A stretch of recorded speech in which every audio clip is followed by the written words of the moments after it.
Thank you for joining me on another video for Papa Genius. That's Papa Genius on urban politics, where I talk about trending topics in politics based in faith, academia, science, and I contribute a lot of opinion about it.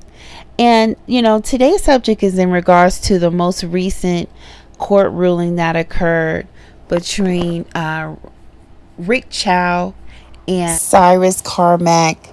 Cyrus Carmack was accused of trying to shoplift a bottle of water, and so he ran out of the store and was chased down by Rick Chow, who was the owner of the store, along with his family members. And either because he just has this disdain for black people, or he actually felt like his life was in jeopardy, he killed this young man. Now, whether it was one option or the other in regards to what he thought, no one deserves to lose their life over a bottle of water.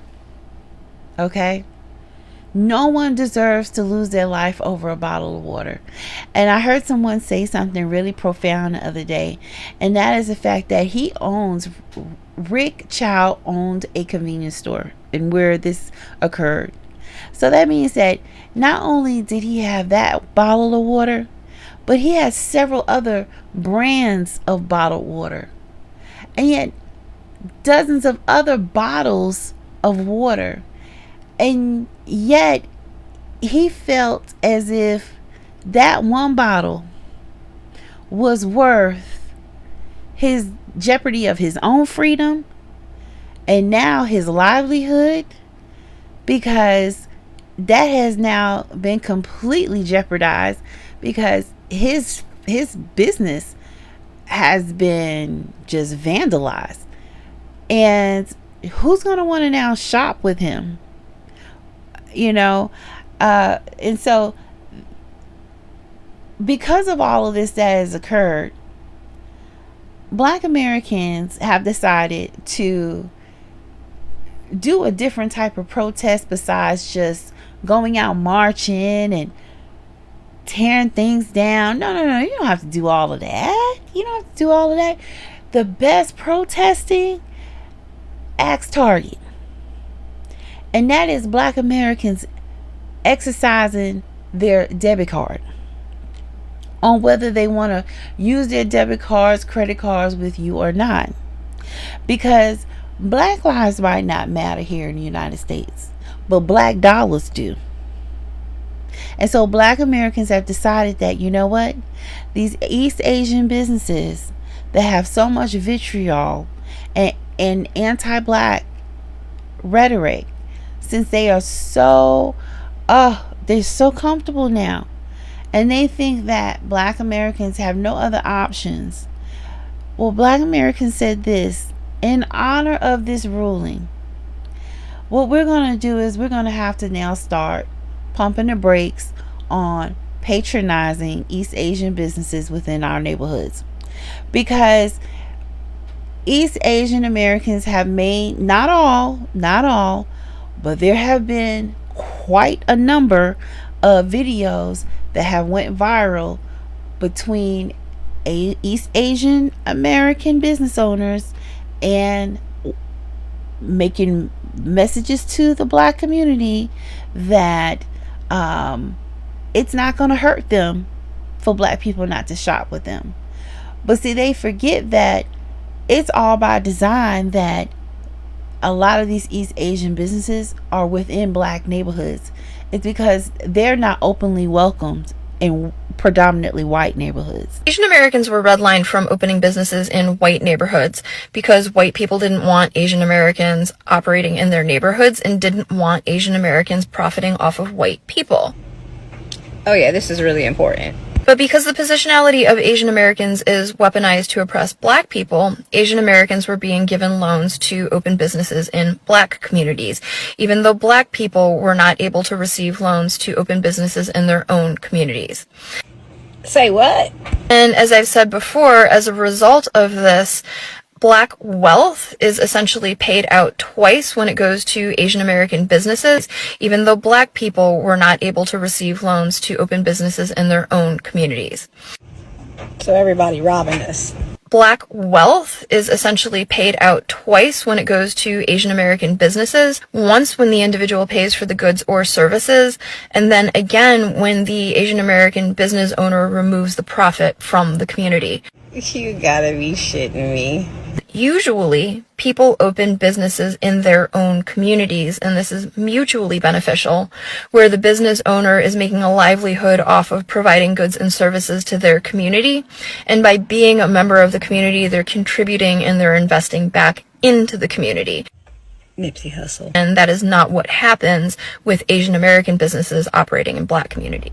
Okay, and they forget that some people have selective memory, and when it comes to business, you have to educate yourself about your consumer, because if you don't do quality research on your consumers, you can find yourself having something that you consider a good product or service, and actually you end up going out of business because you didn't do your research correctly. And Black Americans are a strong consumer here in the United States. And in fact, a lot of businesses that are opened up in Black neighborhoods are contingent upon East Asians immigration even coming to this United States. Now, also too, I feel as if Black Americans have been so welcoming to the East Asian community within our neighborhoods. All right.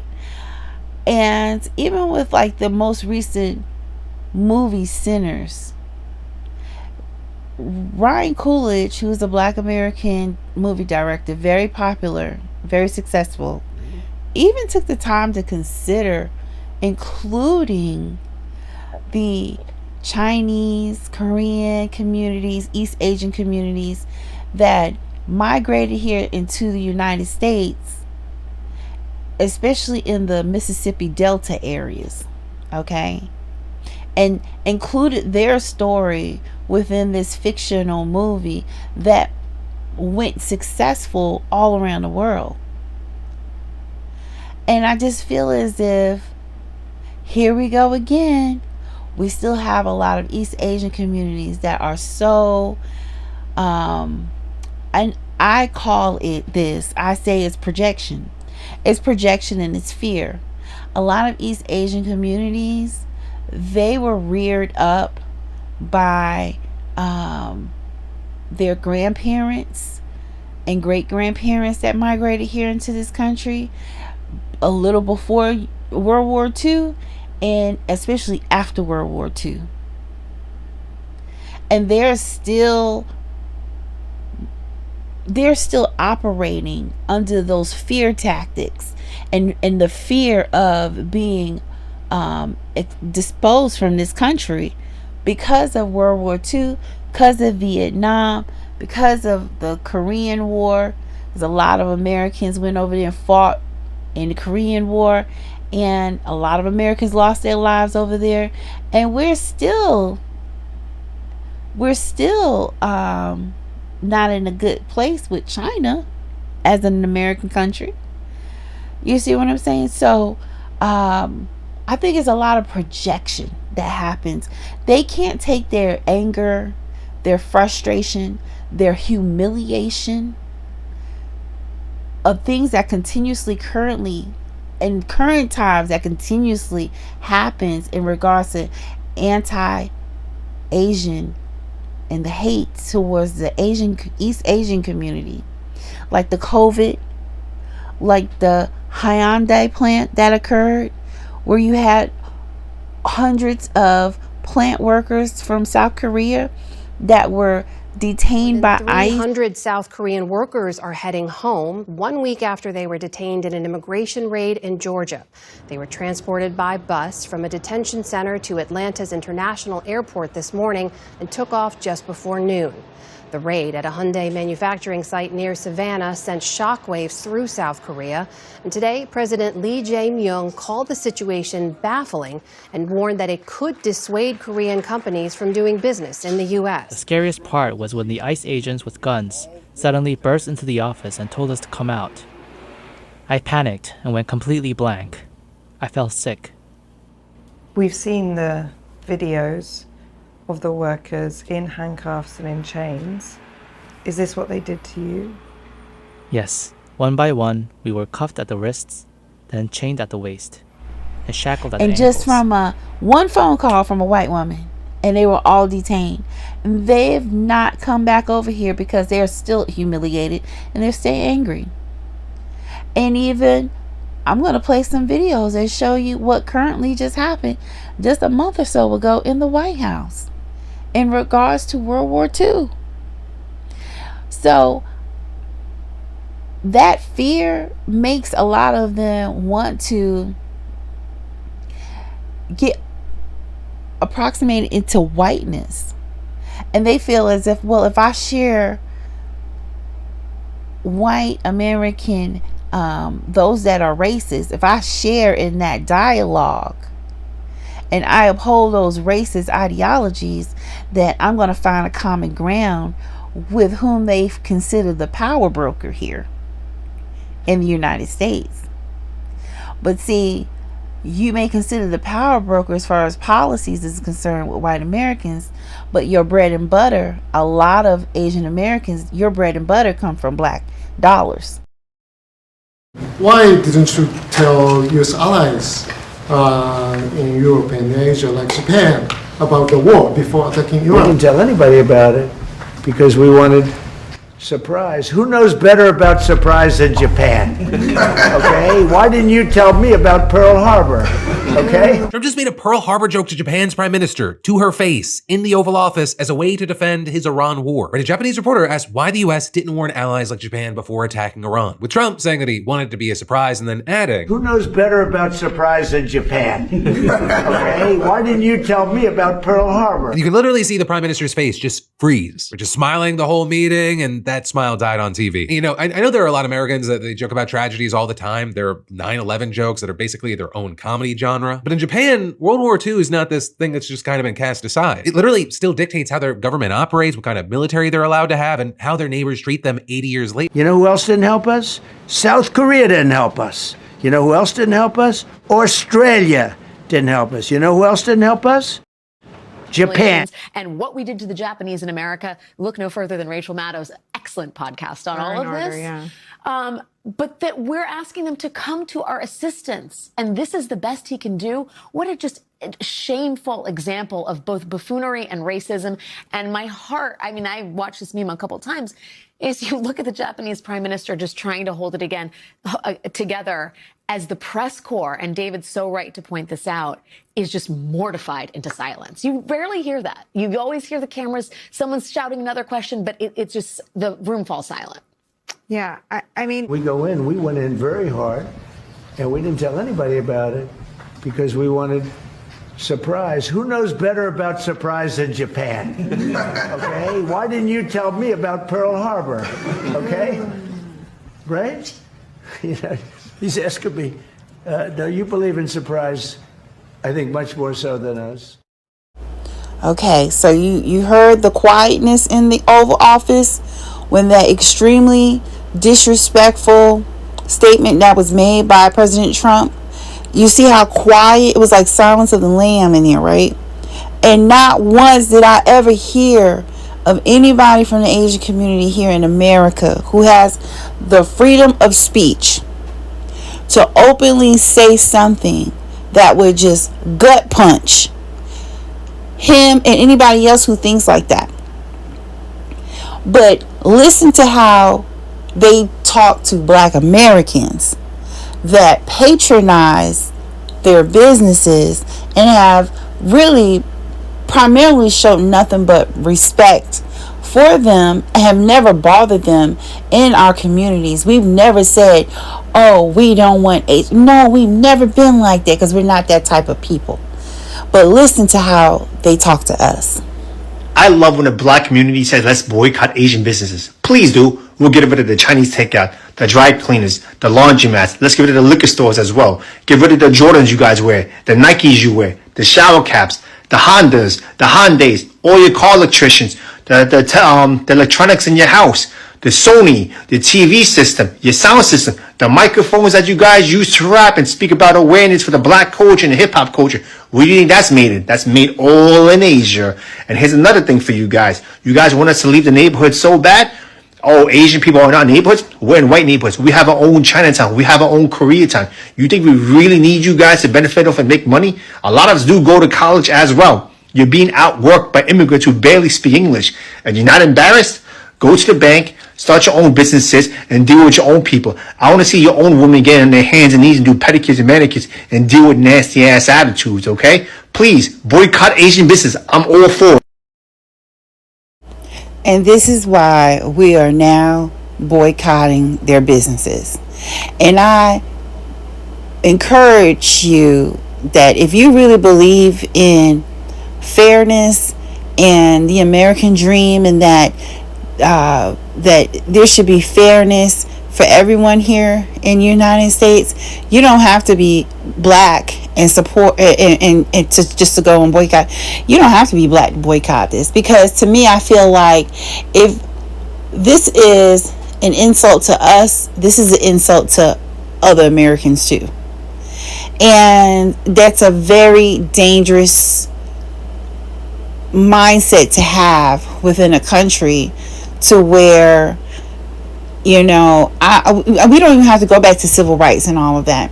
That's just a dangerous mindset to have against people that had nothing to do with you coming into our neighborhoods.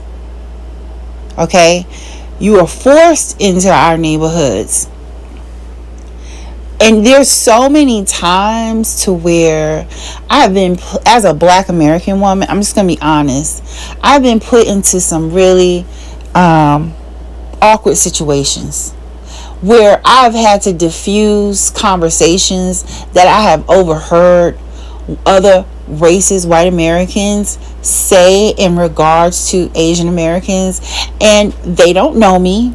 They don't know this is going on.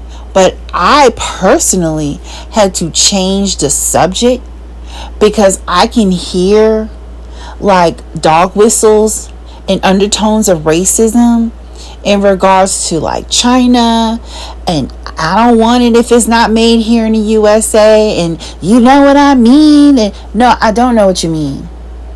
I've had to turn those conversations around because they're completely uncomfortable for me, and I know that those are dog whistles. You know how many times I've had to hear that I don't want them in my neighborhood? Do you know how many times I've heard that? And I've had to make a statement saying that, well, I don't agree with that. You know, countless times. And the things that he mentioned in regards to him saying that we benefit from their businesses. First of all, who is really dry cleaning in 2026? You can buy dry ale from the store. I went to the dry cleaners in years. And also too, not only Asians have dry cleaners. And then beauty business, you know how many black women do hair and nails and pedicures? There are a lot of black American women that do hair, nails, pedicures, manicures, full set, acrylic. And in fact, if it wasn't for black Americans here, where they make a lot, like the Korean community makes a lot of money off of opening up businesses in the hair industry for beauty supply. See, that's where a lot of their money comes from. They study what we do. Even if it's like basic things that we style our hair with, they find out a way on how can they get it in their store for us to come and buy. But we also have black-owned beauty supply stores. I've had one. We have salons. We have our own schools, colleges, and universities.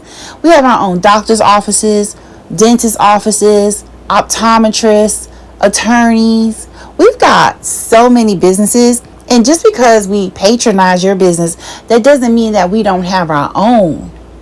We have our own. We have our own black pages. We have our own networks. But we don't discriminate. See, that's the difference. And we don't just patronize our own people. We also patronize other people. We patronize white people. We patronize Asian people.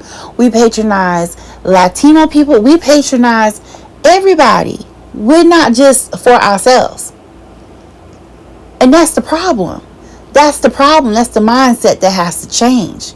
But in the meantime and in between time, oh yes, we will be boycotting until we get an apology from him, from that particular person that made that statement on that video. And even after we get an apology, that's if we return back in large numbers. So you're going to still have black people that are going to shop. You're going to have black people and people of color that are not black Americans, foundational black Americans, that they're not going to be slighted by this because their history is different than our history of people who are descendants of slaves. So it's going to be different. So you're going to have some black people that are not black Americans that they're going to still patronize those businesses, and that's fine. And we're not talking about all Asians. Again, let me reiterate that it is East Asian that I'm talking in regards to. Those that have these particular businesses within the hair, the nails, he was talking about the food and the liquor stores and all of that. People shouldn't be drinking all that liquor anyway.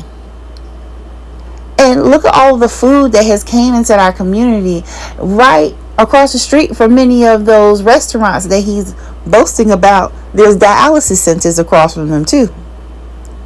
So it's not been a healthy source for us to eat in these neighborhoods. It's just been convenient. Please let me know what you think. Like, share, and subscribe. And I hope that you have a very blessed day. And thank you so much for continuing to support the channel.